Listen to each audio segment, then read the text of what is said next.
Welcome back, Tribe, episode 19. I'm feeling good about this season or these last episodes since I've returned. We've been consistently at about 40 minutes. Of course, I want to chip down a little bit more.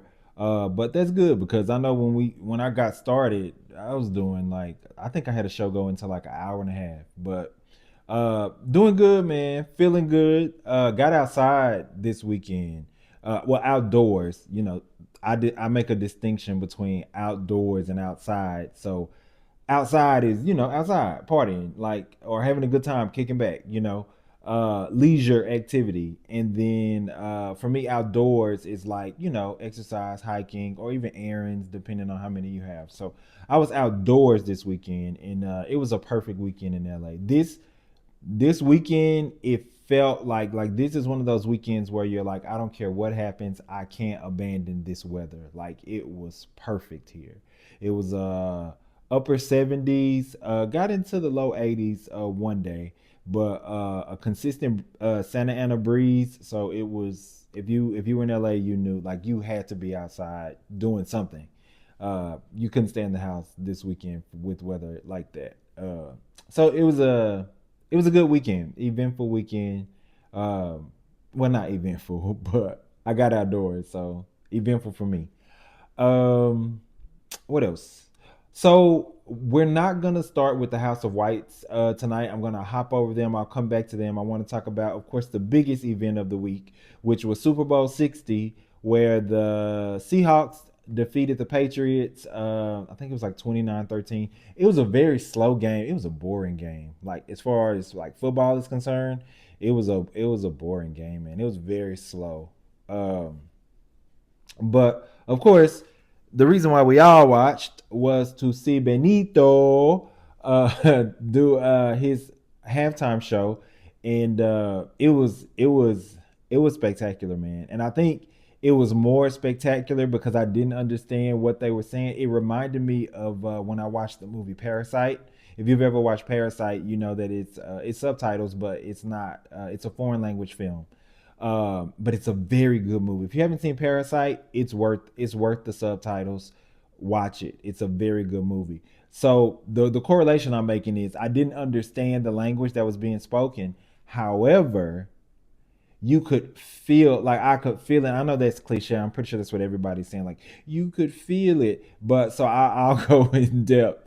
For me, when I say you could feel it, you knew it was about a celebration of culture. You knew it was about family. You knew it was about unity. You knew, and these are themes that we all, for the most part, can relate to. We all, in our own little communities, we can relate to those feelings within our own communities. And so I think the fact that he highlighted that within the Latino community, especially given, of course, what's going on in the country with Latinos and immigrants in general, but just to show that, even in the face of all this stuff we're dealing with at the political level, that thing that still brings us all together, that family, that unity, that thing, that jail, what we have in our, like I said, our own communities, like we all share that and we all have that in common. And so I thought it was really good. I've already seen, of course, I expected like the MAGA people. Wait, so the MAGA concert that they had got 6 million viewers.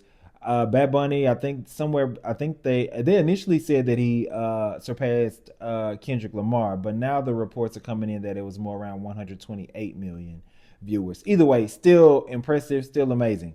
But 6 million people watched the Turning Point USA starring Kid Rock, because we all want to see Kid Rock loser ass. Um, and then above that was the Puppy Bowl, where the Puppy Bowl, like the Super Bowl but with puppies, that had 13 million views. So, or viewers. So yeah, but they're losers. Anyway, back to Bad Bunny. It was a very good halftime show. Uh, but so online, there are people who are like, "Oh, that the show sucked," or the show wasn't good, or whatever, or being upset that they couldn't understand it. Well, everything's not for you.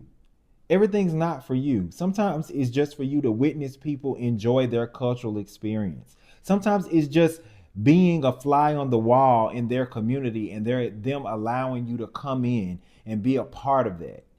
It's not always, everything doesn't have to be centered around you. And I'm not even just talking to, conservatives or white people. I'm talking about, I saw some black people. I saw a lot of people from outside of different communities, like, being critical of that. And it was so weird. You could tell that it was like forced or like politically charged, because we don't do that at Cinco de Mayo.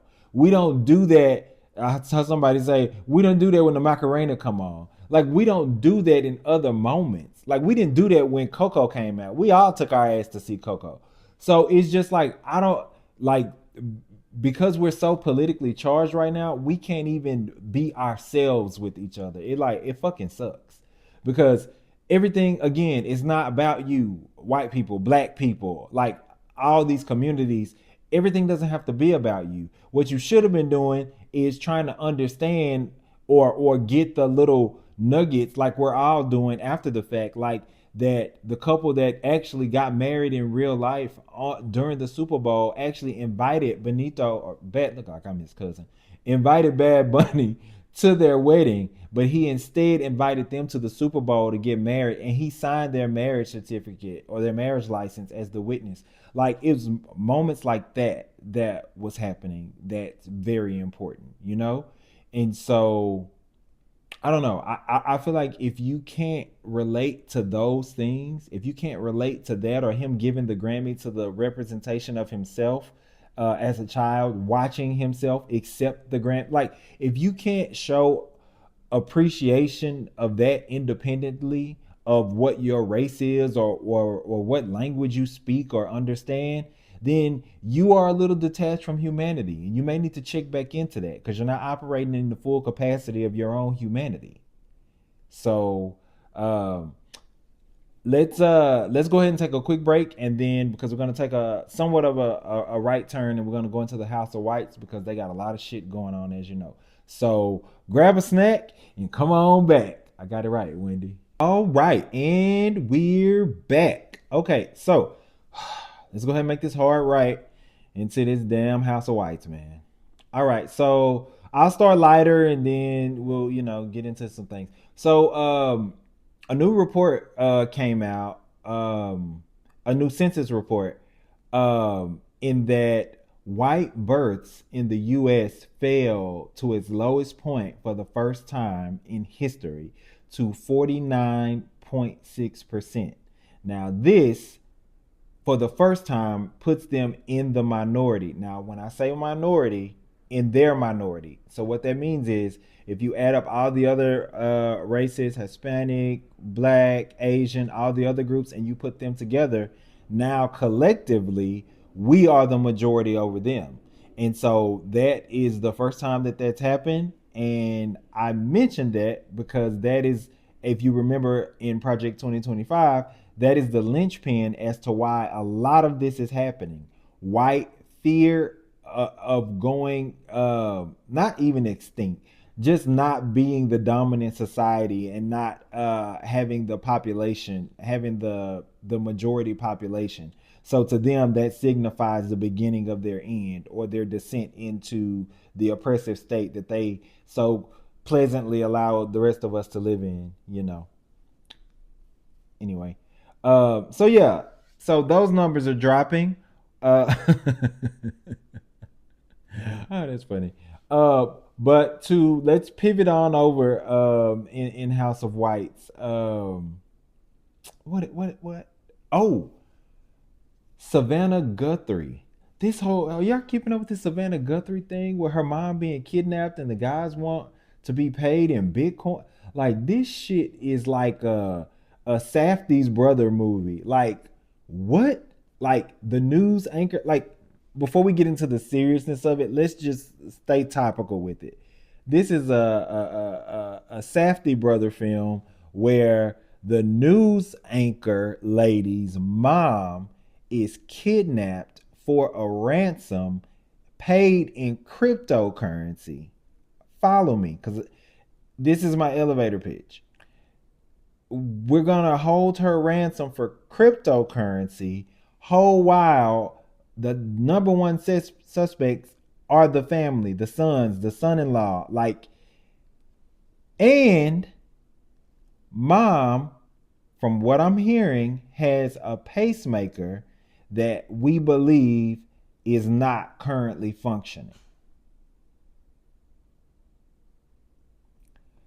That's real. That's really happening right now. And so, to Savannah Guthrie, I enjoyed Savannah Guthrie, of course, on what is it, GMA2 or GMA, either way, on the news. I enjoy Savannah Guthrie, and so I'm familiar with Savannah Guthrie. And so, just to her and her family, man, I thought our thoughts are with you. We're all praying and hoping for your mom's safe return. We hope that these fucking losers are brought to justice. Like, big loser energy. Like, when you start messing with elderly people for like little frivolous bullshit like this, like, big fucking loser energy, dog. Like, I hope they catch you and do some real bad shit to you, because they're gonna catch you. Like, Trump is tweeting about it, so he misuses government resources all the time. So he'll give them a whole damn branch of the FBI for this. And so you really fucked up at the wrong time, because we actually don't have somebody with sensibilities up top. So the president of the United States is invested in your little bullshit scheme.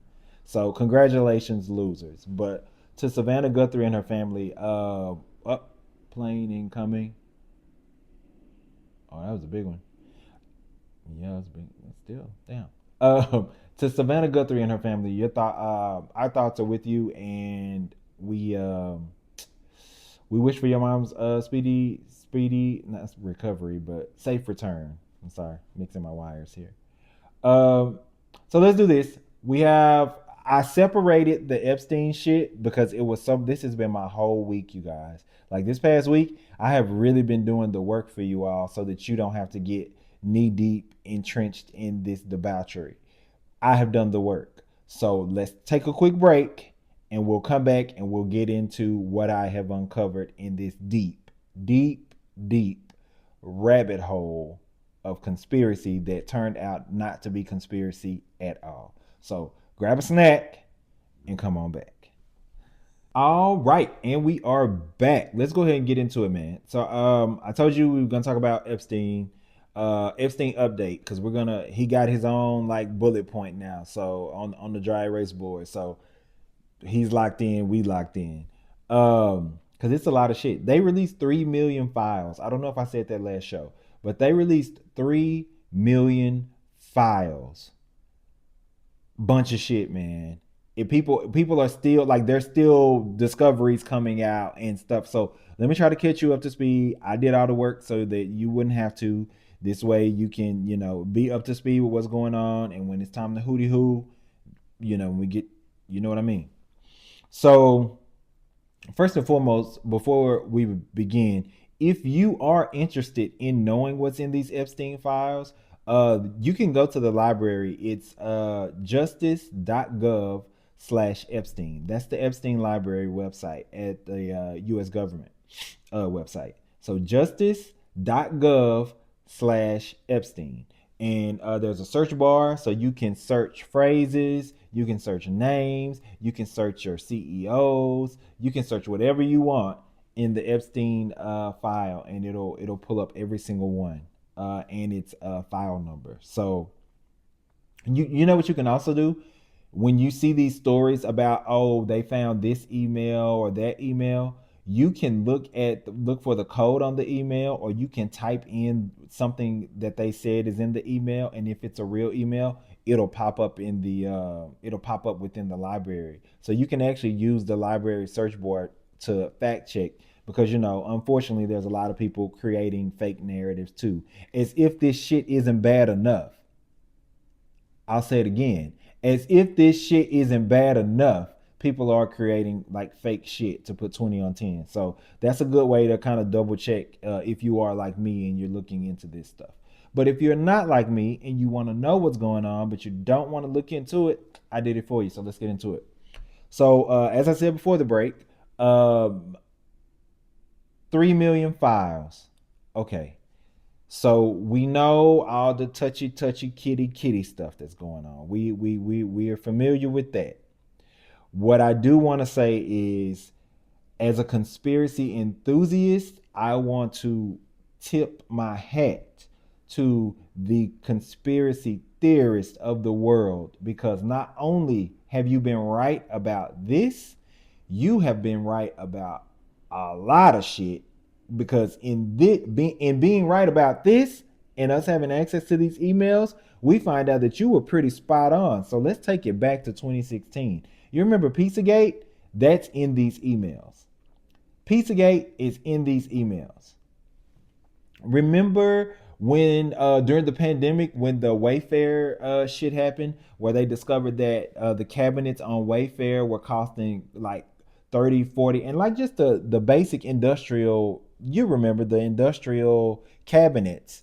The industrial cabinets were on Wayfair, the site, for like 40 and $50,000. And then, like, you know how they name a product? Every cabinet, although they look the same, all the cabinets were named people names, like the Ashley cabinet, the Brian cabinet, the Kelly cabinet. And so conspiracy theorists was like, oh my God, they're using the Wayfair app to traffic children or traffic people, or I think everybody thought it was children. That also in the Epstein files, this thing is deep, deep, deep. And you guys, it touches everything. It touch like I said, we know about the touchy kid stuff. But in addition to the touching kids, it also touches, I'm sorry. I'm sorry to my mic. It touches historical events. It touches economic crashes. It covered, like, this man was involved with everything. This man had his hands in everything. So we know what, the island in the Virgin Islands, Little St. James, but then now what's coming to light and it's starting to look more like the Dahmer end of the spectrum. The ranch, he has a Zorro ranch in New Mexico, and he had 300 gallons, or he was trying to get 300 gallons of sulfuric acid, which is in the underworld known as something to aid and assist in getting rid of bodies and bones and stuff like that.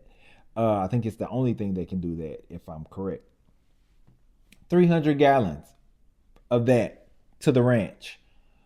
He wanted to do genetic experiments. Also, when I say he's plugged into everybody, he's plugged into doctors, he's plugged into research analysts, he's plugged into scientists, because his cover was he was a connector. He was this person bringing people together for good. But no, no, no, no, no. It wasn't good. It was not. Like, you guys, it's bad. It's really, really, really, really bad.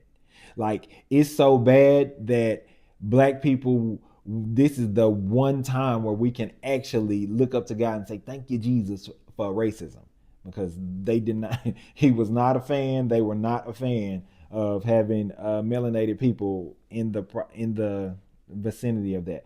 Although there is some speculation that there were melanated children that were used, abused, and discarded within the ocean. So yeah, I don't know. This, like I said, this thing goes, it goes deep, and it's not just, the sad part is it's not just, the scary part is it's not just the sexual stuff, proclivities, debauchery, abuse. It's not just that. It's also a glimpse into how we are all being controlled. I know we sounding woo woo now, right? We are all being controlled. These decisions, all this stuff is happening above our heads, and we're thinking shit is just happenstance. there was some mention, because I got to be fair in my journalism, just like Portia. In the world of journalism, Jay-Z was in there, and he was in there on the child touchy stuff, but the other part that, and they quickly are trying to dispel that. I'm not even gonna get into the minutia of that, because if he's in it, then he'll get what everybody else is gonna get, which right now looks like nobody's getting anything. Like, no indictments, no arrests. There are 10 countries right now that have opened investigations because of what's in these files. You guys, when I say this is big, there are global dignitaries who are resigning and being called to resign because of what's in these emails. Like, I'm I'm serious. Like, nobody's talking about it because our national media is bought right now and being occupied as state TV by the Trump administration. But if we were getting a regular stream of news and didn't have to get it from these terrestrial or extraterrestrial places, um, then it will be all over the news. It will be what everybody's talking about. Like, all these like I said, it's about 10 countries thus far who have opened investigations into what the hell was going on within their jurisdiction and their proximity to Epstein. Like, the Buckingham Palace, they are not playing. Like, they clearly want to be on the side of right, and they are expelling. And the, I don't it's so much. It's so much.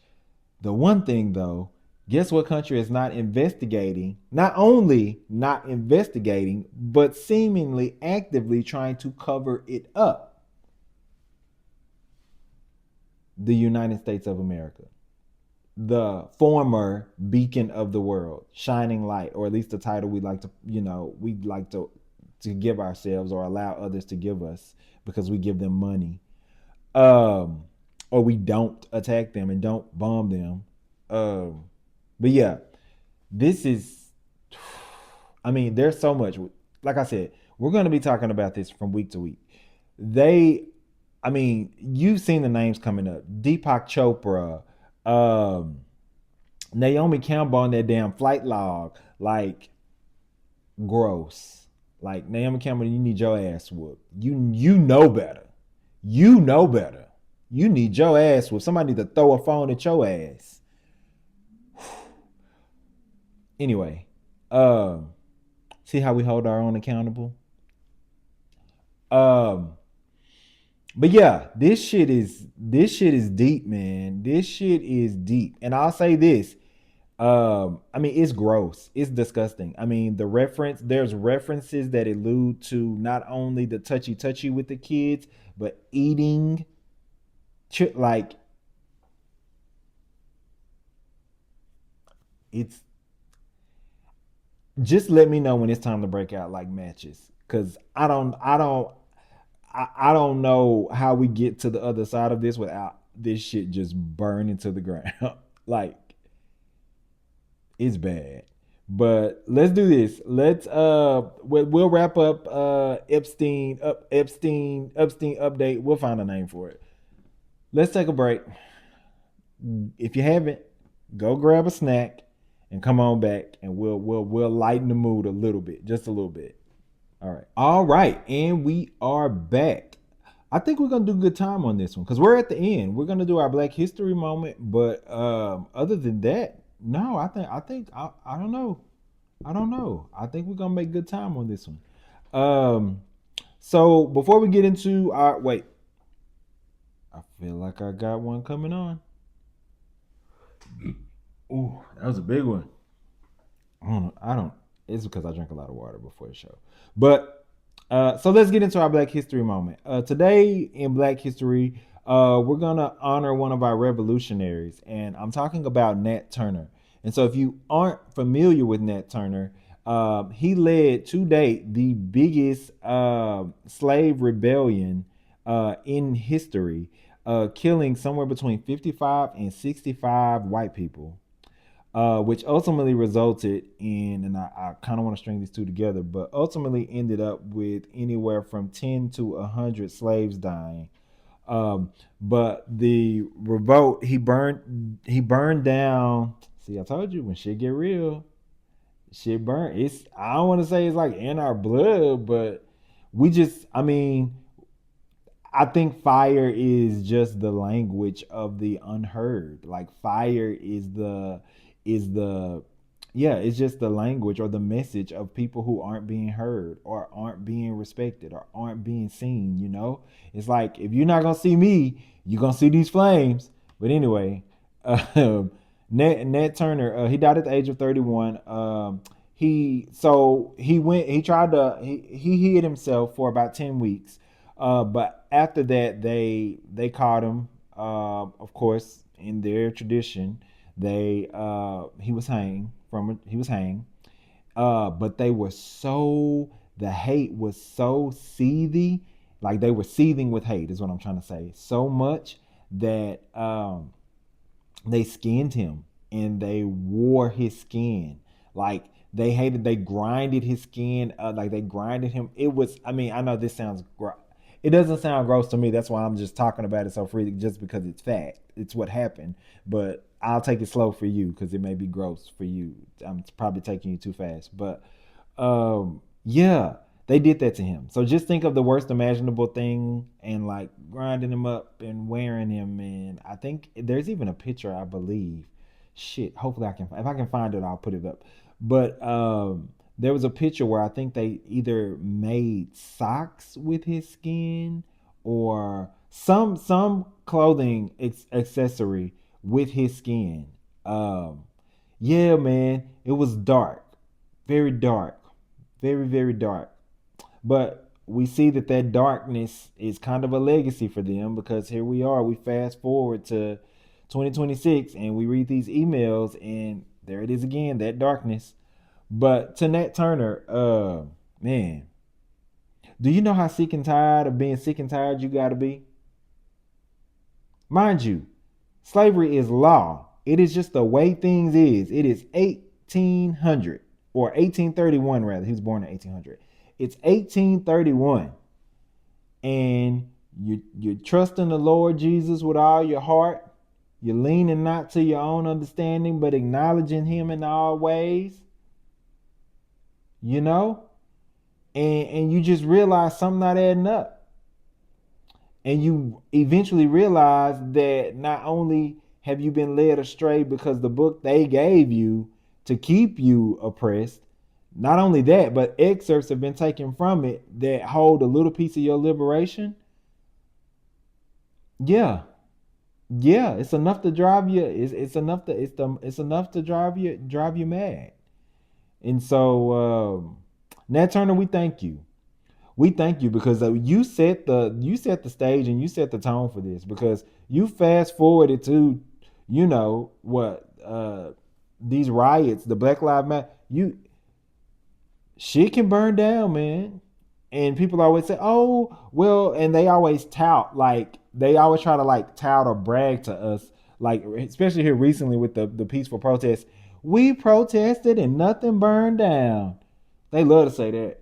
We protested and nothing burned down. We protested and no cars were flipped over. We protested and our neighborhoods were left intact. We protested and nothing burned down. You also protested and then shit happened. You also protested and people got killed on camera.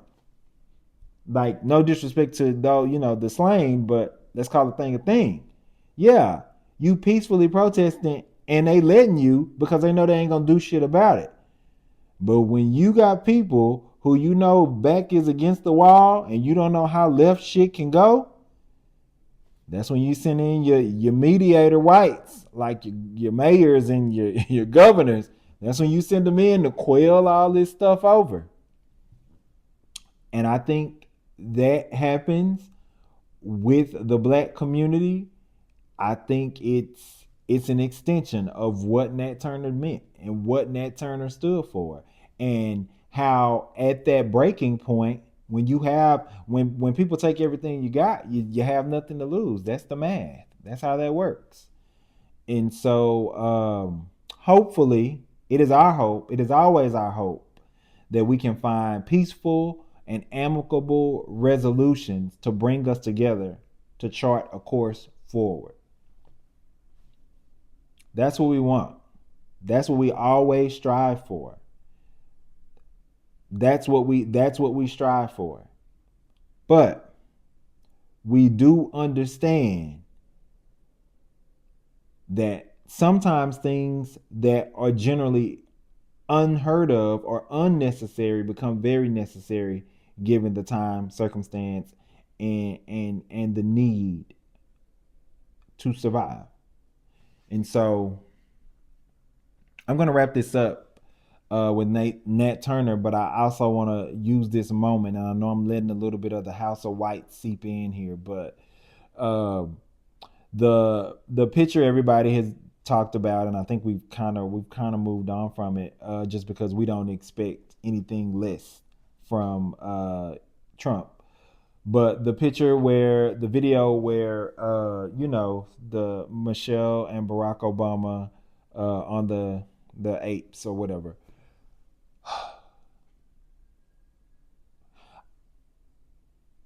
I don't care. I don't care. Like I don't care, and I understand. I'm saying I don't care, but I'm not telling every black person that they don't care or that they shouldn't care. However that resonates with you, it resonates with you, and I hold space for you to feel however you want to feel within that because it is blatant disrespect to our community. So I get that. The reason why I say I don't care is because I expect a clock to tell the time. you know, I expect the sun to shine. I expect grass to grow green. And so I think, first of all, not what I'm saying to that is I expect when Trump ass is in the fire, he will create many distractions. He will throw out many things because that's what he wants us to do. Like that's what he wants us to do. He wants us to look the other way while his ass is literally getting scorched right now with this Epstein shit, and we're never gonna stop talking about it. We're never gonna stop talking about it. 3 million files came out. 3 million came out. We're never gonna stop talking about it. Don't you worry about it, doll face. We'll talk about this until you take your last breath. Don't. It's your legacy. I don't know if anyone's told you that. It's your legacy now. So we'll keep talking about that, and you keep creating little creative racist ways to get under our skin. We don't care. We don't care because we know that's what most of people who act like you and think like you would love nothing more than to be under our skin. I think that's enough show. So happy Black History Month to the black community, but also those who observe and celebrate and gather around us and show us love and appreciation. We see it and we appreciate you for acknowledging that. Um, I think our way forward is together. And when I say our way forward is together, I don't mean that we are going to let these people who've had these change of hearts come back into the fold. And no, no, no, no, no. That's not what I mean. I mean that those who are on this path to committed to coming together so that we can get through this bullshit we're in, that's the together. All these other people, stay where you at. You've picked your side, and now after you've cast your ballot over a year ago, almost a year and a half to this point, now you want to see the light. It's not necessary. It's not necessary. We've already seen your light, and we've already the light has already shown us who you are, and so reconcile and exile. All right. Till next time. Take care of yourself. Take care of each other. Times are hard. Don't be an asshole. Be kind. And keep your light on for me. Okay. Bye.